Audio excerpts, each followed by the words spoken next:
नमस्कार दोस्तों, master story channel में आप सभी का स्वागत है। आज की कहानी है सुरक्षित बुढ़ापा। बहुत दिनों से मोहन जी की दोनों आंखों में मोतियाबिंद उतर आया था। एक आंख से तो पूरी तरह से उनको दिखना ही बंद हो गया। अब एक ही आंख ले देकर बची थी। उसके लिए भी वह अपने बेटे बहू से जब भी ऑपरेशन करवाने की बात करते कि बेटा मुझे एक आंख से दिखता नहीं है और दूसरी आंखों में भी बहुत दर्द रहता है, पूरा दिन आंसू निकलते रहते हैं, अपने दिनचर्या के काम भी ठीक से नहीं कर पाता हूँ। पड़ोस के दिनेश लाल जी बता रहे थे कि पास के ही शहर में आंखों के ऑपरेशन का एक कैंप लगा हुआ है। अच्छे अच्छे डॉक्टर आए हैं, सुना है चित्रकूट से डॉक्टर आए हैं, तो तुम भी मेरी दूसरी आंखों का ऑपरेशन करवा दो। मोहनलाल जी इतना बोल ही पाते हैं कि फोन पर बात कर रही उनकी बहू नेहा चिड़चिड़ाते हुए कहती है, दिख नहीं रहा है मैं फोन पर बात कर रही हूँ और तुम्हारा बेटा अपने लैपटॉप में काम कर रहा है, तो किसको तुम अपनी यह फालतू की बकवास सुना रहे हो? उधर हमारे पास तुम्हारे फालतू की बकवास सुनने का बिल्कुल भी समय नहीं है। तुम्हारा तो रोज का ही कुछ न कुछ हो गया है, कभी यह कर दो कभी वह कर दो। हम क्या यही सब करने के लिए बैठे हैं? जाओ चुपचाप से अपने कमरे में बैठ जाओ, कुछ नहीं होगा तुम्हारी कानी आंख का।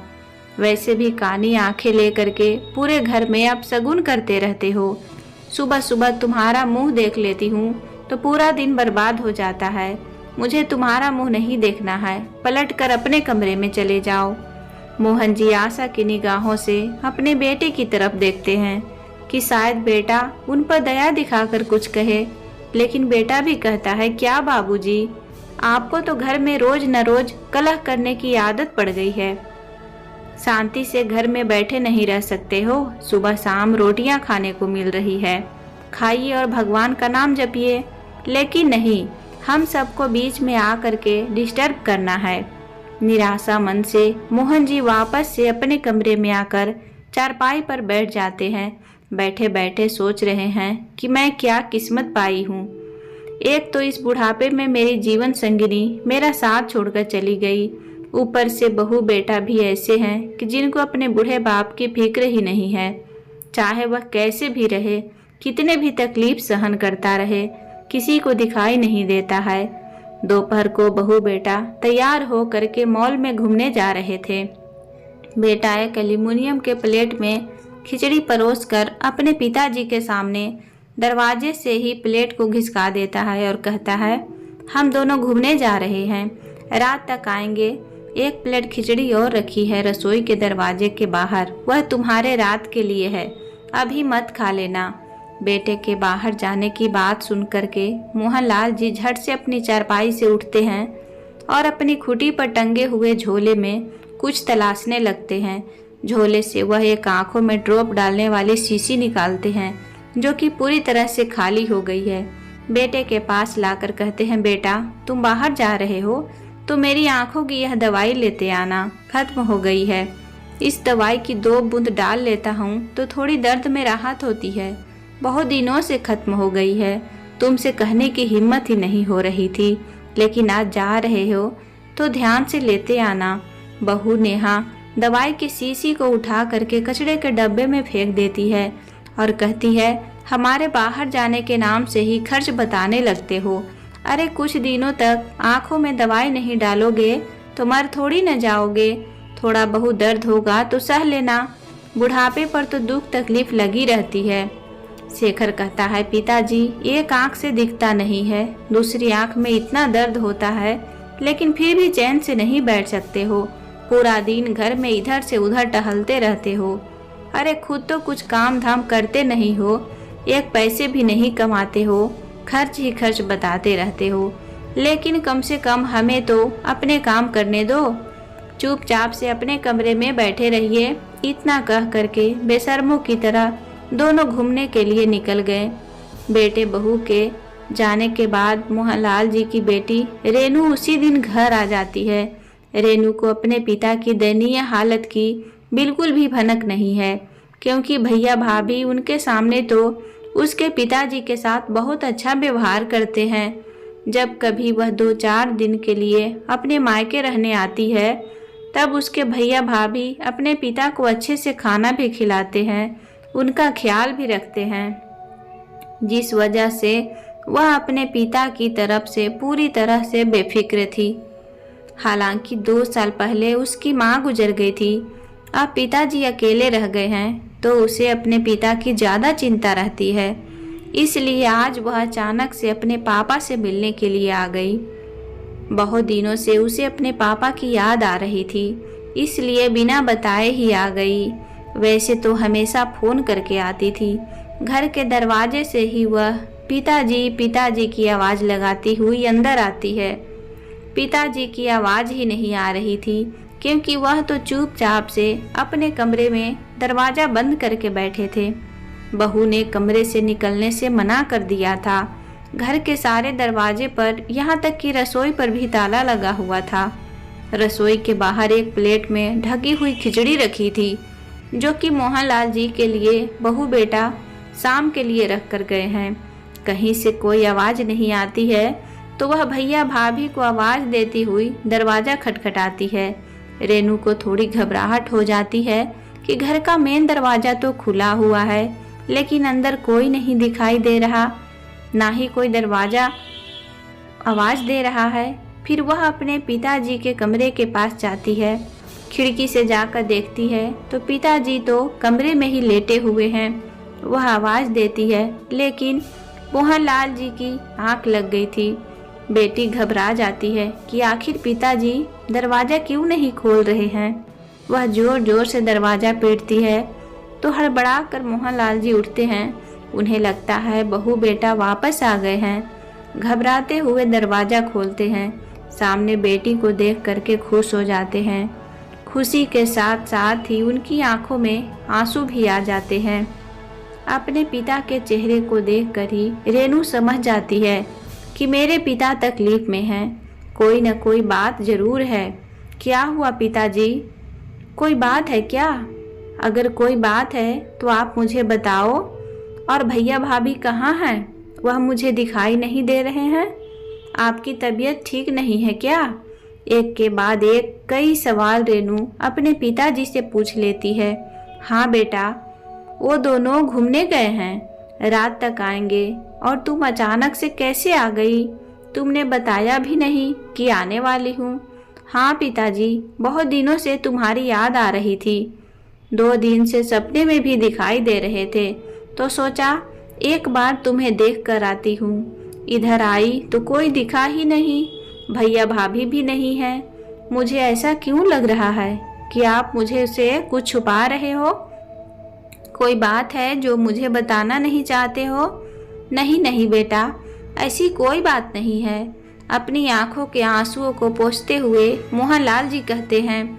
रेनू जीत करने लगती है। नहीं पिताजी, आपको बताना ही पड़ेगा। क्या बात है? मैं आज से पहले तो आपकी आंखों में कभी इस तरह के आंसू नहीं देखे थे। मोहनलाल जी बहाना बनाते हैं। वो मेरी आंखों में दर्द हो रहा है ना, इसीलिए आंसू निकल रहे हैं।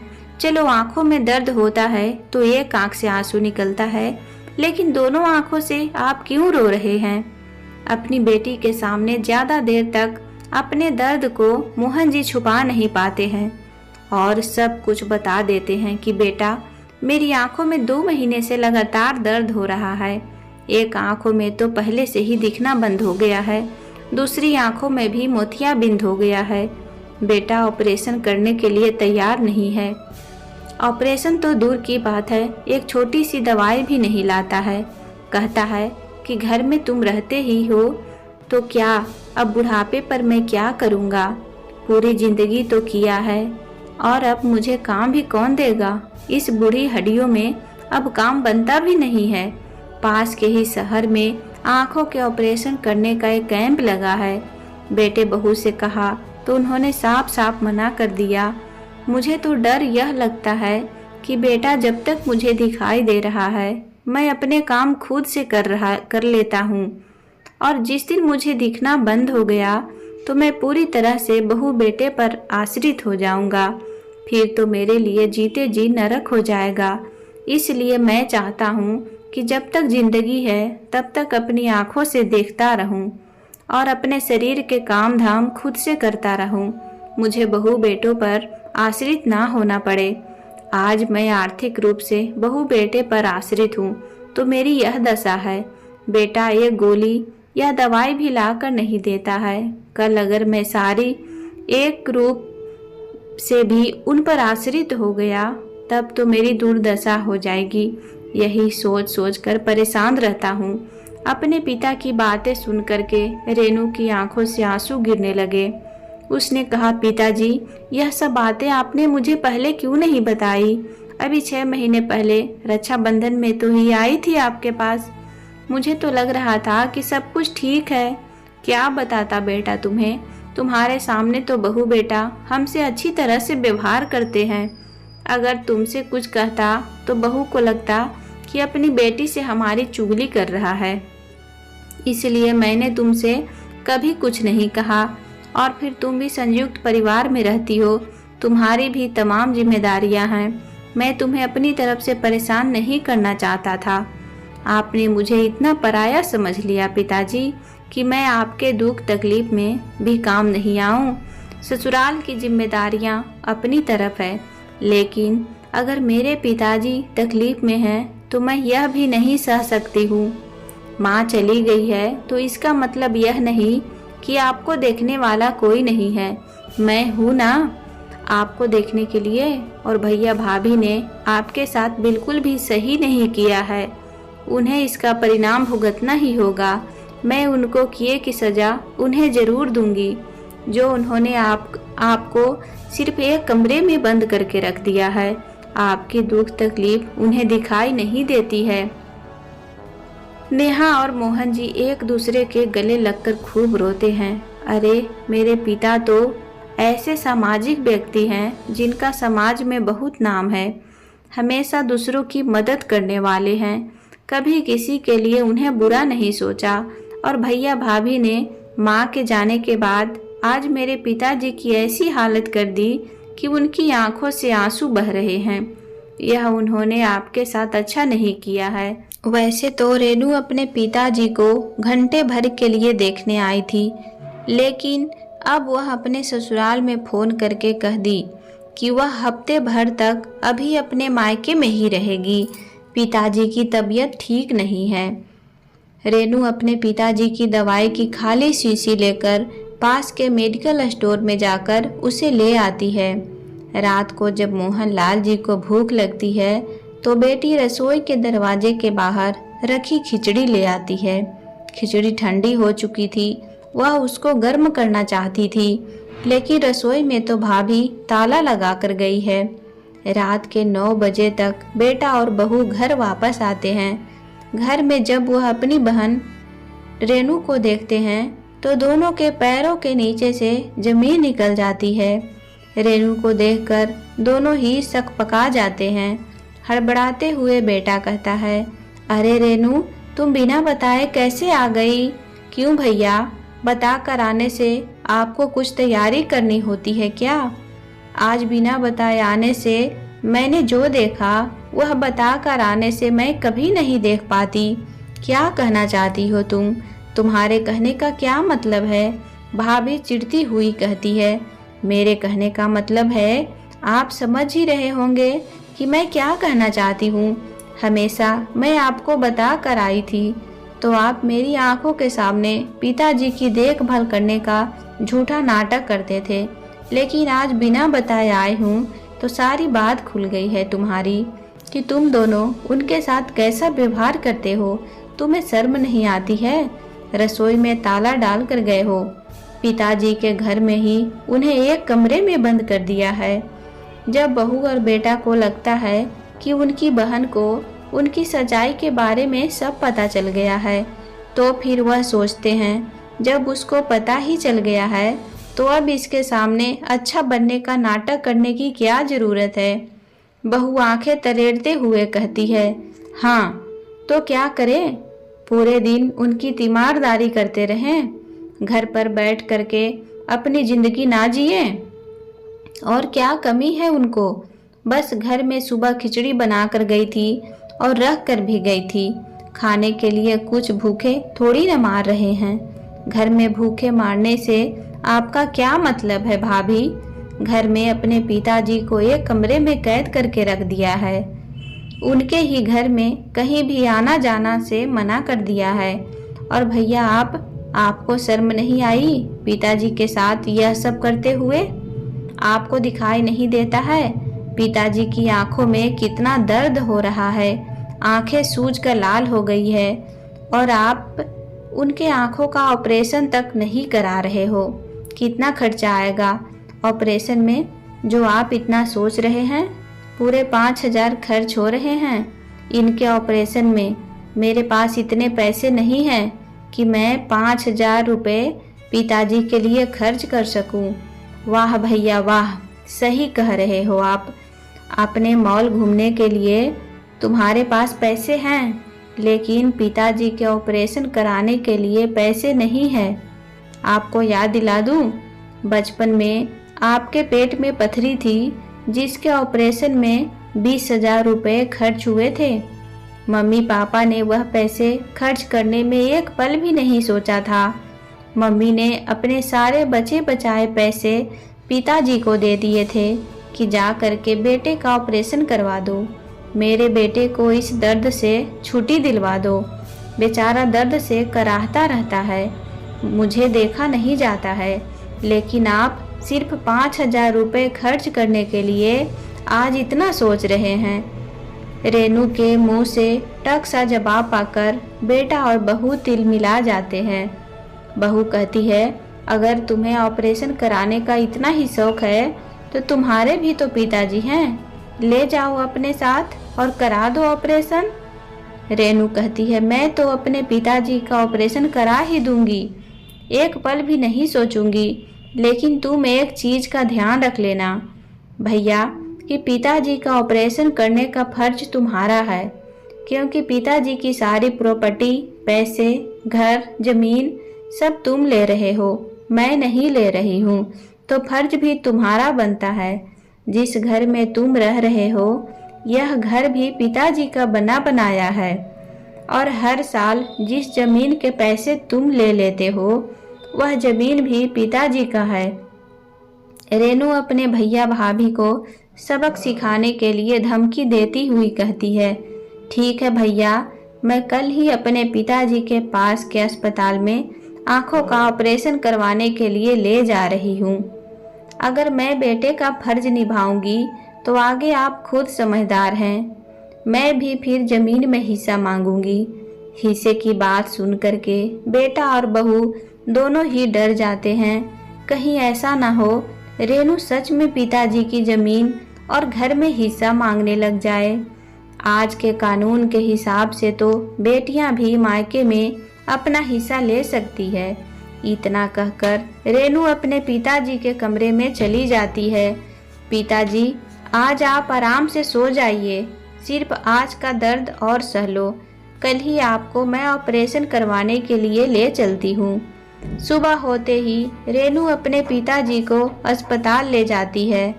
ऑपरेशन में जितने भी पैसे का खर्चा आता है सारे पैसे रेनू खर्च करती है। अपने पिताजी के खाने के लिए फल और जूस ले आती है। अस्पताल में 2 दिन तक अपने पिताजी का खूब अच्छी तरह से ख्याल रखती है। इधर बेटा और बहू की रातों की नींद गायब थी। उनके दिल में यह दर्द बैठ गया था कि कहीं रेनू सच में अपना हिस्सा ना मांगने लगे। अच्छी तरह से सोच विचारने के बाद बेटा और बहू रेनू के पास अस्पताल में पहुंच जाते हैं। रेनू, मुझे माफ़ कर दो, मुझसे गलती हो गई है, तुमने मेरी आंखें खोल दी है। अब मुझे समझ में आ गया है कि मेरे पिताजी के प्रति क्या फर्ज है, मैं उसको पूरा करूँगा। तुम बताओ ऑपरेशन में कितने पैसे खर्च हुए हैं, मैं सारे पैसे तुम्हारे वापस कर दूंगा और पिताजी की देख रेख भी करूंगा और आगे से उन्हें किसी भी चीज़ की कमी नहीं होने दूंगा। बहू भी अपने पति की बातों में हाँ मिलाती है। रेनू मन ही मन मुस्कुराती है कि मेरी धमकी काम कर गई है, लेकिन फिर भी वह अपने भाई भाभी की बातों में इतनी जल्दी भरोसा नहीं करने को चाह रही थी। रेनू कहती है, ठीक है भाई, आप पिताजी के लिए अब अच्छा करोगे, यह तो मुझे समझ में आ गया है।